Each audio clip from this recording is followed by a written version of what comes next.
எல்லாருக்கும் வணக்கங்க. இப்போது ரீசெண்டாக ஒரு நியூஸ் வந்திருக்கு. அது என்னங்கிறத பார்க்கலாம். வாங்க வீடியோக்குள்ளே போகலாம். நம்ம Tamil Nadu chief minister MK. Stalin என்ன சொல்லியிருக்காருன்னா, சாட்டர்டே அன்னைக்கு பொலிட்டீஷியன்ஸு இப்போ பப்ளிக் வந்து எல்லாரையுமே வந்து அதாவது வந்து அவாய்ட் பண்ணுங்கள், ப்ளேம் கேமை ஒருத்தர் மேலே ஒருத்தருக்கு வந்து இது பண்ணுறது பழி போட்டுட்டு இருக்கிறதெல்லாம் நம்ம அவாய்ட் பண்ணணும் அப்படிங்கிறத வந்து சொல்லியிருக்காரு. அந்த கரூர் ஸ்டாம்பீடு அந்த இது நடந்தது இல்லையா, செப்டம்பர் 27 அதை பேஸ் பண்ணி அவர் சொல்லியிருக்காரு. இதை வச்சு சின்ன இந்த பொலிட்டிக்கிங் அந்த இதை வந்து அரசியல் இதில் செய்ய வேண்டாம், அதை வந்து இப்போ இந்த ட்ராஜடியை வச்சு அப்படின்னு வந்து அவர் சொல்லியிருக்காரு. இன்னொருத்தரை கை காமிக்கிறதுக்கு பதிலாக வந்து நம்ம என்ன பண்ணணும்னா, எல்லோரும் ஒன்றா சேர்ந்து லாங் டேர்முக்கான சொல்யூஷன், நீண்ட காலத்துக்கான ஒரு தீர்வு காணணும் இதுக்கு அப்படின்னு சொல்லியிருக்காரு. ஒரு உயிரும் மதிப்புள்ளது அப்படிங்கிறதையும் அவர் வந்து மென்ஷன் பண்ணியிருக்காரு. இந்த மாதிரி நம்ம வந்து நிகழ்வு அசம்பாவிதம் நடக்காமல் இருக்கிறதுக்கு நம்ம எல்லாரும் ஒன்றிணைவோம் அப்படிங்கிற மாதிரி அவர் வந்து சொல்லியிருக்காரு. இது வந்து வெறும் தமிழ்நாட்டில் மட்டும் அவர் சொல்லலை, எல்லா எனிவேர் இன் இந்தியா அப்படிங்கிற மாதிரி வந்து அவர் சொல்லியிருக்காரு, எக்ஸில் சொல்லியிருக்காரு.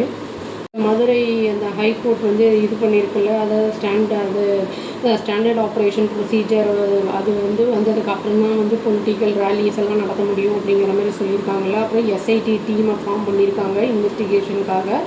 அந்த இன்சிடெண்ட்டு 41 பீப்புள் இறந்ததுக்கான காரணம் என்ன, இந்த ஸ்டாம்பீடு அப்படிங்கிறத பற்றி வந்து விசாரிக்கிறதுக்கு அவங்க ஒரு ஃபார்ம் பண்ணியிருக்காங்க டீமை.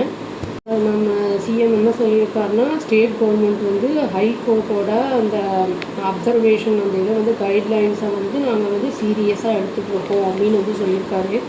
என்ன சொல்லியிருக்காங்கன்னா, நாங்கள் வந்து விரிவான இந்த எஸ்ஓபி வந்து கன்சல்ட் பண்ணுவோம், அதாவது எக்ஸ்பர்ட்ஸு, பொலிட்டிக்கல் பார்ட்டிஸு, ஆக்டிவிஸ்ட்டு, பப்ளிக்கிட்டேருந்து அப்படிங்கிறதையும் சொல்லியிருக்காரு. அப்புறம் வந்து இதையும் வந்து சொல்லியிருக்காரு, என்னென்னா எஸ்ஐடி பற்றியும் வந்து அவர் சொல்லியிருக்காரு, அந்த ஃபார்மேஷன் பற்றியும். அந்த எஸ்ஐடி வந்து டீம் ஃபார்ம் பண்ணியிருக்காங்களா, அதன் மூலயமா எல்லா உண்மைகளும் வெளியில் வரும் அப்படிங்கிறதையும் வந்து அவர் சொல்லியிருக்காரு.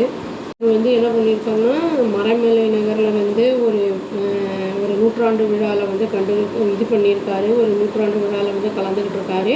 அதில் வந்து அவர் என்ன சொல்லியிருக்காருன்னா, பிஜேபி ஆர்எஸ்ஐ பற்றி சொல்லியிருக்காரு.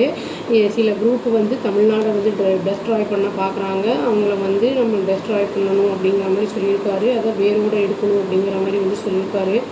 இது ப்ரொட்டஸ்ட் மூலியமாகவே நடத்தப்படும் அப்படிங்கிற மாதிரியும் சொல்லியிருக்காரு. அதாவது டிஎம்கே வந்து இப்போ என்ன சொல்லியிருக்காங்கன்னா, இந்த கவர்மெண்ட் வந்து 7th டைமாக வந்து ஃபார்ம் பண்ண போகிறோம், இது வந்து உங்களுடைய ஹெல்ப் வந்து எங்களுக்கு க்ரூஷியல் அப்படின்னு வந்து அந்த ஆடியன்ஸ்கிட்ட வந்து அந்த ஃபங்க்ஷனில் பேசியிருக்காரு அவர். அதாவது அவர் சொல்லும்போது என்ன சொல்கிறாருன்னா, ஸ்டாலின் சிஎம் என்ன சொல்கிறாருன்னா, அதாவது இங்கே முயற்சி வந்து மேற்கொள்ளப்பட்டு வருது, கண்ட்ரியை வந்து அதை எடுக்கலாம் அப்படிங்கிற மாதிரி திராவிட இந்த கவர்மெண்ட்டு தான் வந்து அதை வந்து பாதுகாக்கும் அப்படிங்கிற மாதிரி வந்து சொல்லியிருக்காங்க. வந்து படிக்கிறது வந்து அவங்க விரும்ப மாட்டாங்க அப்படின்னு வேறு ஆட்களை வந்து சொல்லியிருக்காரு அவர். அவங்களுக்கு வந்து ரிசர்வேஷனும் அப்புறம் சோஷியல் ஜஸ்டிஸையும் விரும்ப மாட்டாங்க. அப்புறம் வந்து எல்லாருமே எல்லா கேஸ்ட்டை சேர்ந்தவங்களுமே கோவிலுக்கு வரதை அவங்க விரும்ப மாட்டாங்க, கோவிலுக்குள்ளே நுழையிறது அப்படிங்கிறதையும் அவர் வந்து சொல்லியிருக்காரு. அவர் வந்து இன்னொன்று என்ன சொல்லியிருக்காருன்னா, அவங்க எல்லா கேஸ்ட்டில் இருக்கிற வந்து ஆளுங்களும் வந்து ப்ரீஸ்ட் ஆகிறத வந்து அவங்க விரும்ப மாட்டாங்க அப்படின்னு வேறு ஆளை சொல்லியிருக்காரு, அட்டாக் பண்ணுற மாதிரி. இன்னும் முக்கியமாக என்ன சொல்லியிருக்காங்கன்னா, அவர் வந்து தமிழ் லாங்குவேஜும் அவங்களுக்கு பிடிக்காது, அப்புறம் வந்து நம்ம செல்ஃப் ரெஸ்பெக்டாக வந்து இருக்கிறது வந்து அவங்க விரும்பலை அப்படிங்கிற மாதிரி வந்து அவர் சொல்லியிருக்காரு.